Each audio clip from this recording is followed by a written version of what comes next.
అందరికీ నమస్తే. రాష్ట్ర ప్రభుత్వం ఒక కొత్త రకం ట్యాక్స్ జనాల మీదేనికి ఆల్రెడీ జిహెచ్ఎంసీ నోటు కూడా ఇచ్చేసింది, ఒక ప్రకటన ఇచ్చింది. ఏందా ప్రకటన అంటే, ఇప్పటిదాకా మన తెలంగాణ కాదు, ఉమ్మడి రాష్ట్రంలో కూడా అట్లాంటి ట్యాక్స్ వేయలేదు. గత ప్రభుత్వం వేస్తుందేమో అని ఒక చర్చ జరిగింది. ఈ ప్రభుత్వం వచ్చి దాన్ని ఏకంగా ఇంప్లిమెంటేషన్ చేస్తున్నది. విఎల్సి అంటే వేకెంట్ ల్యాండ్ ట్యాక్స్. మనం ట్యాక్స్లు ఎప్పుడు కడతాం? సొంతం ఇల్లుంటే ఇంటికి ట్యాక్స్ కడతాం, 6 monthsకి ఒకసారి ట్యాక్స్ కడతాం.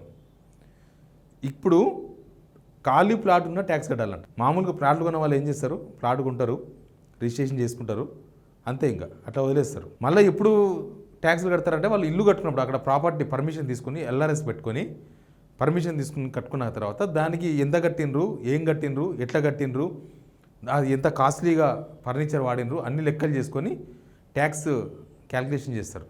చేసి ఇక హౌస్ ట్యాక్స్ కడతారు. కానీ ఖాళీ ప్లాట్లకు కూడా ట్యాక్స్ కట్టమని నోట్ ఇచ్చిండ్రు. ఇది ఓన్లీ జిహెచ్ఎంసీకి పరిమితం కాలేదు.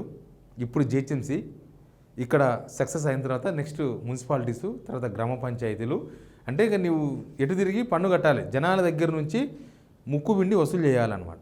ఈ వార్త మీకు చెప్పబోతున్నా. సబ్స్క్రైబ్ చేసుకునే వాళ్ళు సబ్స్క్రైబ్ చేయండి.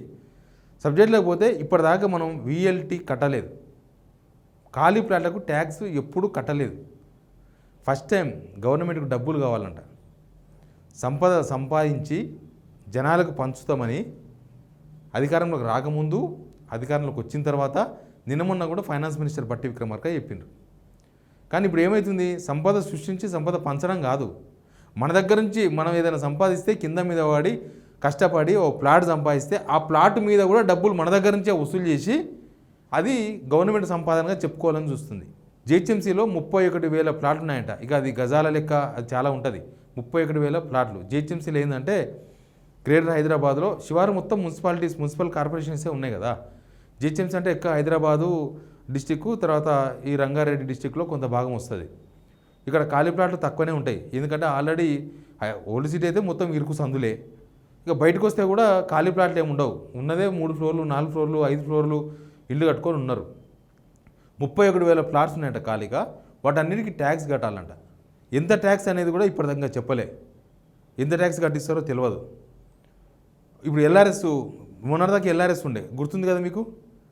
ఎల్ఆర్ఎస్ లేఅవుట్ రెగ్యులేషన్ స్కీమ్, దాంతో 10,000 కోట్ల రూపాయలు వస్తాయనుకుంటే 2,000 కోట్ల రూపాయలు వచ్చినాయి. 8,000 కోట్ల రూపాయలు రాలేదు. 25 లక్షల అప్లికేషన్స్ ఉంటే వీళ్ళు 20 లక్షల అప్లికేషన్స్ వాళ్ళకు ఫోన్లు చేసి, మీరు రండి కట్టుకోండి, మీకు 25% డిస్కౌంట్ ఇస్తున్నాం, మీరు కట్టండి అంటే జనాలు ఎవరికి ముందుకు రాలేదు. జనాలు అంతా 5-6 లక్షల 7 లక్షల మంది మాత్రమే ఇప్పటి వరకు ఎల్ఆర్ఎస్ కట్టారు. టైం కూడా అయిపోయింది. ఎల్ఆర్ఎస్ 3 సార్లు పొడిగించారు. మా జనం స్పందన లేకపోవడంతోన డేట్స్ పొడిగించుకుంటూ వచ్చారు. లాస్ట్కి 7 లక్షల మంది అప్లికేషన్ పెట్టుకున్నారు, ఫీజులు కట్టారు. దానిలో వీళ్ళు 17,000 మందికో 7,000 మందికి మాత్రమే ఆ ఎల్ఆర్ఎస్ సంబంధించి ఫీజులు కట్టిన తర్వాత వీళ్ళు వారం రోజుల్లో ప్రొసీజర్స్ ఇస్తామని చెప్పి 7,000 మందికి మాత్రమే ప్రొసీజర్స్ ఇచ్చారు. అది కూడా చాలా తప్పులు తరకగా వేసిండ్రు, వెరిఫికేషన్ లేకుండా. ఏమీ లేదు. ఇప్పుడు చెప్తున్నారు వెరిఫికేషన్ చేయడానికి వస్తే 5,000 అంట. ఎల్ఆర్ఎస్ కట్టినందుకు, కట్టిన వాళ్ళకి పాపం, కట్టిన వాళ్ళు మంచిగానే ఉన్నారు. ఎల్ఆర్ఎస్ కట్టిన వాళ్ళు మంచిగా ఉన్నారు. ఎల్ఆర్ఎస్ కట్టిన వాళ్ళు ఎంతమంది ఉన్నారు? 13 లక్షల మంది ఉన్నారు ఎల్ఆర్ఎస్ కట్టిన వాళ్ళు. 7 లక్షల మంది మాత్రమే ఎల్ఆర్ఎస్ కట్టినరు. ఇప్పుడు అవి వాళ్ళు వచ్చి చూడాలంట. ప్లాట్లు చూడడానికి రావాలంటే ఆ ఆఫీసర్కి, ఫీల్డ్ ఆఫీసర్కు 5,000 ఇవ్వాలంట. ప్రొసీజర్ ఇవ్వాలంటే దానికి 2,000 3,000 ఇవ్వాలంట, ఏరియాని బట్టి. అది కూడా లంచమే. ఎల్ఆర్ఎస్ కట్టిన తిప్పాలి. అవి డబ్బులు రాలేదు. రాకపోయేసరికి జనాల నుంచి ఇంకేం వసూలు చేయాలి? ఏం మిగలలేదు. జుట్టు పన్ను, మీసాల పన్ను, నువ్వు రాత్రిపూట ఉడకబెట్టిన గుడ్డు తింటే ఇంత ట్యాక్స్ కట్టాలా, నువ్వు సండే నాడు చికెన్ తింటే ఇంత ట్యాక్స్ కట్టాలా. ఆల్రెడీ మన మందు మీద ట్యాక్స్ కడుతూనే ఉన్నాం, వ్యాట్ కడుతూనే ఉన్నాం కదా. మందు 10 రూపాయల మందుకు 90 రూపాయల ట్యాక్స్ కట్టి, వ్యాట్ కట్టి 100 రూపాయలు కొంటున్నాం. ఆల్రెడీ తాగుడు మీద ఉంది. రేపటి నుంచి నీళ్లు తాగితే మీరు ట్యాక్స్ కట్టాలి, మీరు కాలు మీద కాలేసుకుని కూర్చుంటే ట్యాక్స్ కట్టాలి అంటారేమో. ఇప్పుడు ఎందుకంటే ఖాళీ ప్లాట్ల మీదకి వచ్చిర్రు అంటే నెక్స్ట్ దేని మీదకి వస్తారో. మీ పిల్లగాడు ప్రైవేట్ స్కూల్లో చదువుతున్నారు కాబట్టి మీరు ట్యాక్స్ కట్టాలి అంటారేమో. మీరు చీపురు పెట్టి ఇల్లు దూడ్చుకుంటున్నారు కదా కాబట్టి మీరు ట్యాక్స్ కట్టాలి. ఇక ఇట్లే మొత్తం మీరు బండిని బట్ట పెట్టి దురుచుకుంటారు కదా కాబట్టి ట్యాక్స్ కట్టాలి. గాలి వీలుస్తున్నందుకు ట్యాక్స్ కట్టాలి. ఇక ట్యూబ్ లైట్లు, ఆ లైట్లు వేసుకుంటే ఇట్లా ట్యాక్స్ కడుతున్నాం. కళ్ళు తెరిచి చూస్తే ట్యాక్స్ కట్టమంటారేమో. మీరు కళ్ళు మూసుకొని ఉండాలి, తెరిచి చూస్తారు కదా, ఇవన్నీ మేము కట్టిన మొత్తం చూస్తారు కదా, కాబట్టి మీరు ట్యాక్స్ కట్టాలి ఇట్లా అంటారేమో అనిపిస్తుంది నాకు. ఇంకా పెళ్లి చేసుకుంటే ట్యాక్స్, పిల్లల కంటే ట్యాక్స్, మొగుని వదిలేస్తే ట్యాక్స్, పిల్లాన్ని వదిలేస్తే ట్యాక్స్, అవి కూడా వస్తాయేమో ముందు ముందు. డబ్బుల కోసం ప్రభుత్వం ఎంత దిగజారుతుంది అనేది దీన్ని బట్టి చూస్తే అర్థమవుతుంది. 2 లక్షల కోట్ల అప్పు అయింది, దగ్గర 1,92,000 కోట్ల అప్పు అయింది మొత్తం.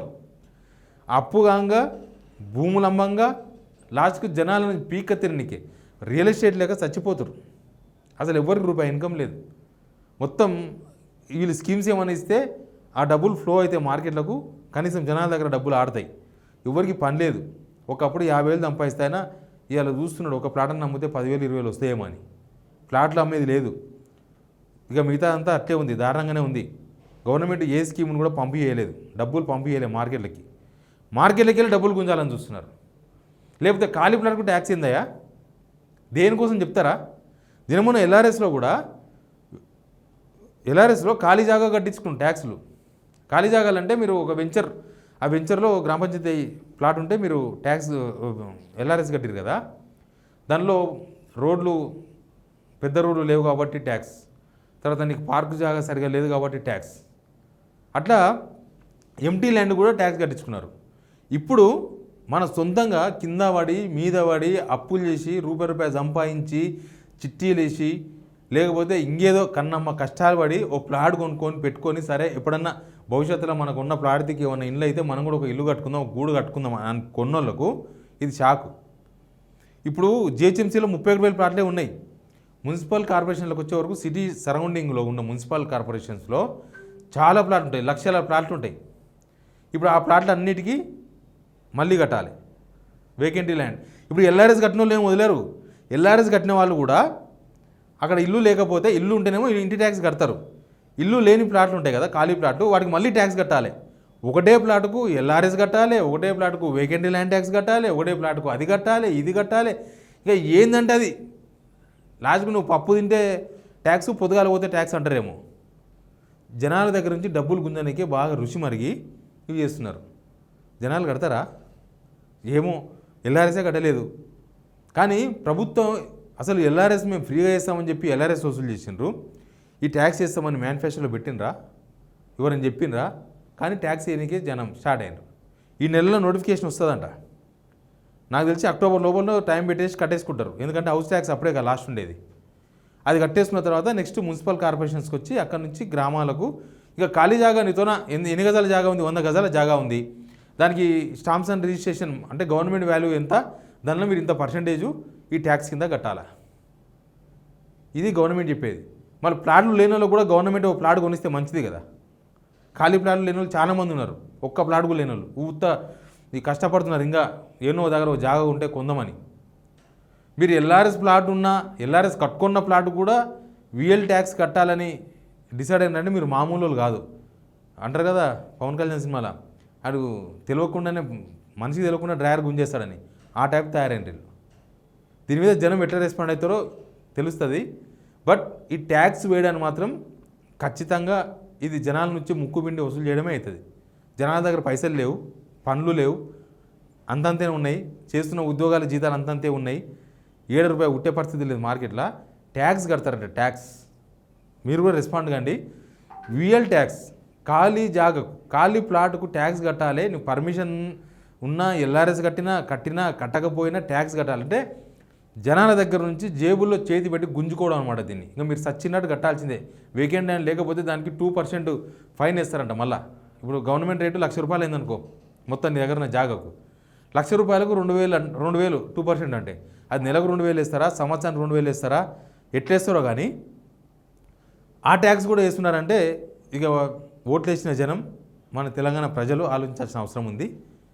Please subscribe signal TV.